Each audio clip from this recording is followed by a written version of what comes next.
House Girl Therapy. This is part 3 of all the things I did for my POTS and dysautonomia and if I liked them or not. We left off on the Levine protocol. I was saying that you need to follow it to a T, learn from my mistakes. I got to month like 4 or 5, I got really confident and I was like, it's cool, I can reintegrate yoga or Pilates. No, I could not.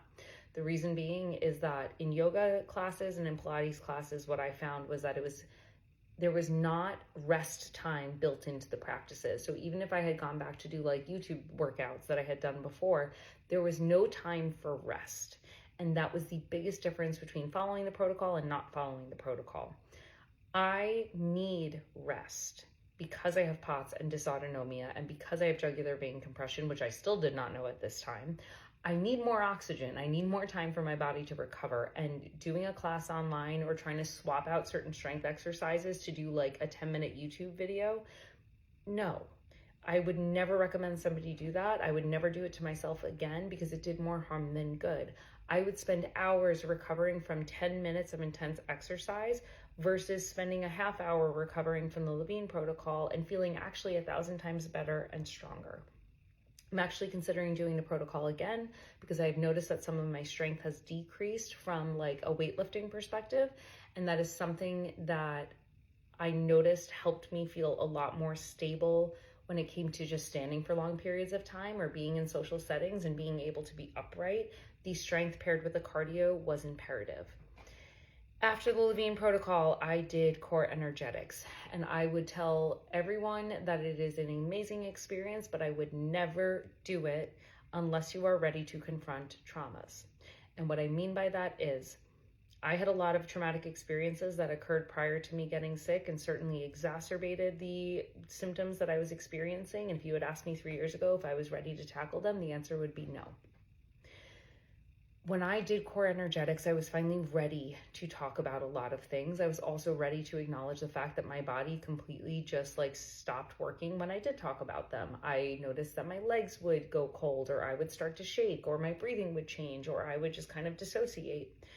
And I was not ready to confront all of that because frankly, I was in like the depths of hell with all of this stuff for the better part of 3 years. When things started calming down, that's when I did core energetics. The important part about this is you are essentially re-traumatizing yourself in a safe, thoughtful, specific environment in order to release what you are holding.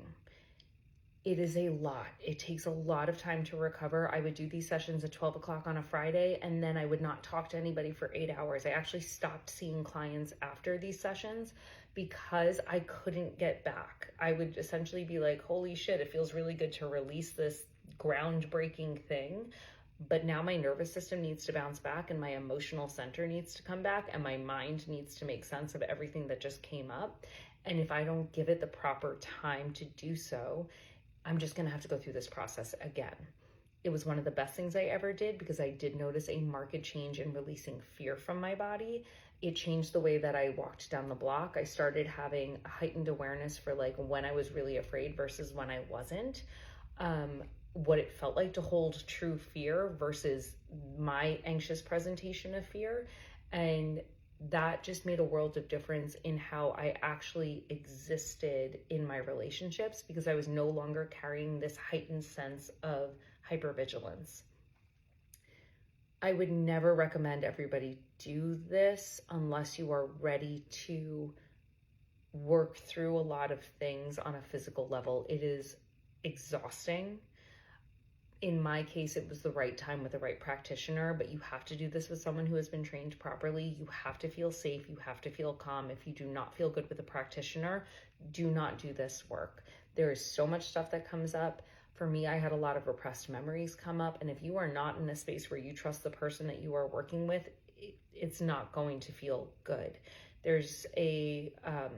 I found mine through Psychology Today, but there is a somatic therapist website. There's also a core energetics directory online. I would always suggest someone do a consult with multiple therapists or multiple clinicians or multiple practitioners, depending on how they are licensed, to see who you jive with and where you feel the most comfortable. And if it does not feel comfortable, please don't do it. The biggest lesson that I learned in this entire experience is you need to trust your body and listen to what it needs. and follow your instincts, because every single thing that I tried was instinctual. It was not because someone told me to do it, up to the Alexander method, which comes next. Come back for the next part.